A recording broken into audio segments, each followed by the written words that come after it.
Hello and welcome to this video lecture. I am Himanshu Sinsinwar, lecturer, government polytechnic college Chittorgarh. आज के इस video lecture के अंतर्गत हम लोग स्टडी करेंगे ME202 fluid mechanics and hydraulic machine के chapter number 1 introduction of fluid mechanics के पार्ट 4 के बारे में। लास्ट लेक्चर्स के अंतर्गत हमने फ्लूइड की प्रॉपर्टीज़, फ्लूइड के संबंध में कंप्रेसिबिलिटी, बल्क मॉडुलस और सरफेस टेंशन को कवर किया है। आज के इस वीडियो लेक्चर के अंतर्गत हम लोग कवर करेंगे कैपिलरिटी यानी कि केशिकत्व और वेपर प्रेशर यानी कि वाष्प दाब को। तो देखिए, कैपिलरिटी यानी कि केशिकत्व क्या होता है। यदि किसी भी बहुत ही कम डायमीटर की नली को हम किसी लिक्विड के अंदर डुबोते हैं, तो यदि जो लिक्विड का तल है उस नली में अपने नज़दीकी लिक्विड के तुलना में ऊपर चढ़ जाए या फिर नीचे गिर जाए, तो इस घटना को ही हम कहते हैं केशिकत्व या फिर कैपिलरिटी। फॉर एग्ज़ाम्पल, यदि हमने किसी कांच की नली को वाटर या मरकरी में डुबोया है, तो इस कांच की नली में जो लिक्विड है या तो वो राइज़ करेगा, मतलब कि वो अपनी नज़दीकी सतह की तुलना में ऊपर उठेगा, या फिर वह लिक्विड अपनी नज़दीकी लिक्विड की सतह की तुलना में नीचे गिरेगा। तो इसी घटना को कहा जाता है कैपिलरिटी। यदि लिक्विड अपनी नज़दीकी सतह की तुलना में ऊपर उठता है तो इसे कहा जाता है कैपिलरी राइज, और यदि लिक्विड अपनी नज़दीकी सतह की तुलना में नीचे गिरता है तो इसे कहा जाता है कैपिलरी फॉल। तो देखिए, कैपिलरिटी इफेक्ट के लिए जो ज़रूरी शर्त है वो ये कि जो ट्यूब का डायमीटर है वो बहुत ही ज़्यादा कम होना चाहिए और इसका डायमीटर 6 मिलीमीटर या उससे कम होना चाहिए, तभी हमको कैपिलरिटी इफ़ेक्ट दिखाई देगा। जो कैपिलरिटी इफ़ेक्ट का सबसे अच्छा एग्जांपल जो होता है वो होता है किसी भी प्लांट की जो रूट्स यानी कि जो उसकी जड़ें होती हैं, क्योंकि जब भी हम पानी किसी भी प्लांट को उसकी मिट्टी में डालते हैं तो प्लांट की जो जड़ें होती हैं जिनका कि डायमीटर यानी कि व्यास बहुत ही कम होता है, तो वह जो जड़ें होती हैं उस प्लांट की, वह पानी को सोख कर पत्तों तक पहुंचा देती हैं। तो जो ये एग्जांपल है ये एक्चुअली में कैपिलरिटी यानी कि केशिकत्व का ही एग्जांपल है। तो अब समझ लेते हैं कि जो केशिकत्व है वो किस कारण से होता है और किन किन फैक्टर्स पे डिपेंड करता है। तो देखिए, जैसा कि हमने पहले भी पढ़ा कि अगर लिक्विड अपनी नज़दीकी सतह की तुलना में ऊपर उठेगा तो उसे कहा जाएगा कैपिलरी राइज, जबकि लिक्विड अपनी नज़दीकी सतह की तुलना में नीचे गिरेगा तो उसे कहा जाएगा कैपिलरी फॉल। तो हम एक ग्लास ट्यूब का एग्जांपल लेते हैं जिसका कि डायमीटर बहुत कम है। अब हमने इस ट्यूब को पहले तो वाटर में डुबाया और उसके बाद हमने इसको Hg में डुबाया यानी कि मरकरी में डुबाया। तो वाटर के केस में तो हम देखेंगे कैपिलरी राइज और मरकरी के केस में हम देखेंगे कैपिलरी फॉल। तो ऐसा क्यों हो रहा है? तो इसका जो कारण है वह डिपेंड करता है कोहेसिव फोर्सेस और एडहेसिव फोर्सेस पे। अब जैसा कि हमने लास्ट लेक्चर के अंतर्गत भी पढ़ा था कि कोहेसिव फोर्सेस और एडहेसिव फोर्सेस क्या होते हैं, मैं आपको यहाँ फिर रिपीट कर देता हूँ। कोहेसिव फोर्सेस यानी कि सहसंजक बल, किसी भी तत्व के अणुओं के बीच में जो लगने वाला आकर्षण बल होता है उसे कहेंगे कोहेसिव फोर्सेस।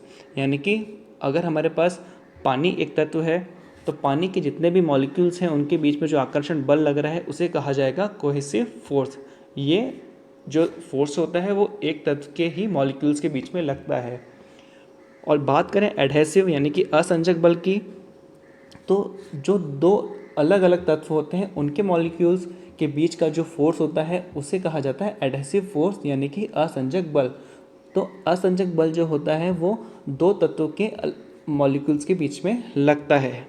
तो देखिए, वाटर के केस में क्या है कि जो एडहेसिव फोर्स है यानी कि H2O यानी कि पानी और ग्लास, पानी और कांच के अणुओं के बीच का जो असंजक बल है वो ज़्यादा है किसके बजाय? पानी और पानी के बीच के अणुओं के कोहेसिव फोर्स के बजाय। तो इसके कारण से जो लिक्विड है वह इस कांच के ट्यूब में ऊपर चढ़ जाता है अपनी नज़दीकी सरफेस की तुलना में, और इसी कारण से हमें जब कांच की ट्यूब को जो कि बहुत ही कम व्यास की है उसको पानी में डुबोया जाता है तो हमें देखने को मिलता है कैपिलरी राइज। जबकि अगर बात करें कैपिलरी फॉल की, तो इस केस के अंदर जो Hg के अणु हैं, जो उसके मॉलिक्यूल्स हैं, उनके बीच का जो कोहेसिव फोर्स है वो काफ़ी ज़्यादा है बजाय Hg यानी कि मरकरी और ग्लास के बीच के अणुओं के एडहेसिव फोर्स की तुलना में।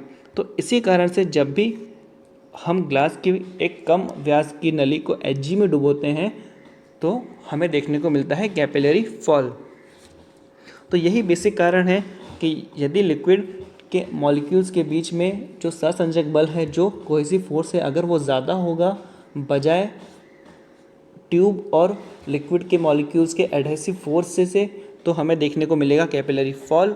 और यदि जो लिक्विड के मॉलिक्यूल है उसका एडहेसिव फोर्स ट्यूब के मॉलिक्यूल से ज़्यादा है बजाय अपने आप के अणुओं के कोहेसिव फोर्सेस से, तो हमें देखने को मिलेगा कैपिलरी राइज। तो कैपिलरी राइज के अंतर्गत जो लिक्विड होता है वह ट्यूब में राइज करता है और जो पॉइंट ऑफ कांटेक्ट है जहाँ पर जो ये लिक्विड इस ट्यूब के कांटेक्ट में आता है वहाँ पे भी एक राइज हमें देखने को मिलता है। और जो लिक्विड की टेंडेंसी होती है वो सरफेस को वेट यानी गीला करने की होती है कैपिलरी राइज के केस के अंतर्गत। जबकि कैपिलरी फॉल के केस के अंतर्गत जो लिक्विड होता है वो सतह को वेट यानी कि भिगोता नहीं है और इस केस में जो लिक्विड की टेंडेंसी होती है पॉइंट ऑफ कांटेक्ट यानी कि वहाँ जहाँ पर ये लिक्विड इस ट्यूब के कांटेक्ट में आ रहा है वहाँ पर फॉल हमें देखने को मिलता है। तो ये था कैपिलरिटी यानी कि केशिकात्व। अब हम पढ़ लेते हैं वाष्प दाब यानी कि वेपर प्रेशर के बारे में। So the pressure exerted by the molecules of the vapor on the face of liquid surface of the liquid is known as vapor pressure। यानी कि किसी भी लिक्विड की सतह पर उस लिक्विड के वेपर यानी कि वाष्प द्वारा लगाया गया जो दाब होता है वही वाष्प दाब या वेपर प्रेशर कहलाता है। तो इस बात को हम एक एग्जाम्पल से समझ लेते हैं। सपोज़ कि हमारे पास एक क्लोज कंटेनर है। इस क्लोज कंटेनर के अंतर्गत वाटर यानी कि पानी भरा हुआ है। तो यदि हम नॉर्मल टेम्परेचर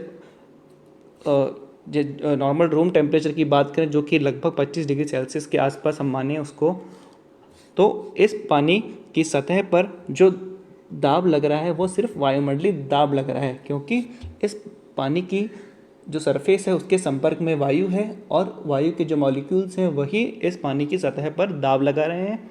तो इस कंडीशन के अंदर जब कि टेम्परेचर 25 डिग्री सेल्सियस है और 25 डिग्री सेल्सियस टेम्परेचर है तो पानी पर जो दाब लग रहा है वह है वायुमंडलीय दाब। यदि हम इस कंटेनर में पानी को गर्म करना स्टार्ट करें और टेम्परेचर को 100 डिग्री सेल्सियस तक ले जाएं तो जो पानी होगा वह बॉयल होना स्टार्ट हो जाएगा और जो पानी की वेपर बनेगी वो पानी की सरफेस के ऊपर इकट्ठी हो जाएगी और ये जो वेपर है इस समय पानी की सतह पर जो प्रेशर लगाएगी उसे ही कहा जाएगा वेपर प्रेशर। तो देखिए वेपर प्रेशर की क्या इम्पोर्टेंस होती है कि जो वेपराइजेशन ऑफ लिक्विड होता है यानी कि जो तरल लिक्विड यानी कि द्रव का जो वाष्पीकरण होता है वह डिपेंड करता है प्रेशर और टेम्परेचर दोनों पर। यानी कि इस बात को हम यूँ समझ सकते हैं कि यदि हमसे पूछा जाए कि जल का जो वाष्पीकरण बिंदु होता है, बॉइलिंग पॉइंट होता है, वो क्या होता है, तो हमारा जनरल आंसर होता है 100 डिग्री सेल्सियस। लेकिन ये जो बात है वो पूरी तरह सही नहीं है। ऐसा क्यों? क्योंकि जल का जो बॉइलिंग पॉइंट 100 डिग्री सेल्सियस होता है वो वायुमंडलीय दाब यानी कि 1 एटमॉस्फेरिक प्रेशर पे होता है। अगर ये जो दाब है इसको हम चेंज कर देंगे तो जो बॉइलिंग पॉइंट है वाटर का वो भी चेंज हो जाएगा। तो जो वेपराइजेशन ऑफ लिक्विड होता है यानी कि किसी भी द्रव का जो वाष्पीकरण होता है वह टेम्परेचर के साथ साथ प्रेशर पर भी डिपेंड करता है और यदि प्रेशर को रिड्यूस कर दिया जाता है तो बॉइलिंग पॉइंट भी रिड्यूस हो जाता है, बॉइलिंग पॉइंट भी कम हो जाता है। So when pressure is decrease it effects on T vapour यानी कि वेपराइजेशन टेम्परेचर पे इसका इफेक्ट होता है और प्रेशर को यानी कि किसी लिक्विड पे जो लगने वाला प्रेशर है उसको कम कर दिया जाएगा तो उसका जो वेपराइजेशन पॉइंट है वो कम हो जाएगा और यदि लिक्विड पर जो लगने वाला प्रेशर है वो अगर बढ़ जाएगा तो उसका जो बॉइलिंग पॉइंट है वो भी बढ़ जाएगा। तो वेपराइजेशन प्रेशर एक तरह से वह प्रेशर है जिस पर कि लिक्विड बॉइल होना स्टार्ट हो जाता है। जैसे कि 100 डिग्री अगर सेल्सियस टेम्परेचर है तो 100 डिग्री सेल्सियस टेम्परेचर के केस में जो वेपोराइजेशन प्रेशर है वह है 1 एटमॉस्फेरिक प्रेशर, यानी कि वायुमंडलीय दाब। तो यदि अगर हम सेम एग्जांपल को लेते हैं, इसी ऊपर वाले एग्जांपल को, तो हम टेम्परेचर को ना बढ़ाते हुए, जो टेम्परेचर हमने पहले बढ़ाया था 100 डिग्री सेल्सियस किया था, लेकिन प्रेशर को हमने सेम रखा था, तो इस बार हम क्या करते हैं, प्रेशर को नहीं बढ़ाते और टेम्परेचर को नहीं बढ़ाते हैं, दाब को घटाते हैं। तो अगर हम किसी भी तरह से जो प्रेशर है लिक्विड पे उसको कम करते जाते हैं और इतना कम कर देते हैं कि वह जो टेम्परेचर है हमारा 25 डिग्री सेल्सियस, इसके कॉरस्पॉन्डिंग जो वेपर प्रेशर है उससे भी हम प्रेशर को कम कर देते हैं, तो क्या होगा, इस लिक्विड जो कि हमारा पानी है उसका जो वाष्पीकरण है वो 25 डिग्री सेल्सियस पर ही होना स्टार्ट हो जाएगा। तो इस तरह से वेपोराइजेशन प्रेशर वह प्रेशर है जिस पर कि किसी भी लिक्विड का वाष्पीकरण होना स्टार्ट हो जाता है। तो वेपोराइजेशन प्रेशर हमारे लिए इम्पॉर्टेंट हो जाता है जब हम लोग स्टडी करते हैं कैविटेशन की, जो कि हम स्टडी करते हैं टरबाइंस और पंप्स के अंतर्गत। तो यहाँ हमने स्टडी किया है कि 100 डिग्री सेल्सियस पे जो वेपर प्रेशर होता है वह होता है एटमॉस्फेरिक प्रेशर, यानी कि वायुमंडलीय दाब। तो इसीलिए ही जो पानी का नॉर्मल बॉइलिंग टेम्परेचर कहा जाता है वह कहा जाता है 100 डिग्री सेल्सियस। लेकिन यदि हम 25 डिग्री सेल्सियस की कंडीशन में ही दाब को घटाते जाएं और 0.0313 एटमॉस्फेरिक प्रेशर तक ले आएँ, तो 25 डिग्री सेल्सियस पर भी पानी का वाष्पीकरण शुरू हो जाएगा। तो इसीलिए हर रिस्पेक्टिव टेम्परेचर के कॉरस्पॉन्डिंग एक वेपर प्रेशर होता है। यही प्रेशर कहलाता है वेपर प्रेशर या फिर वाष्पीय दाब।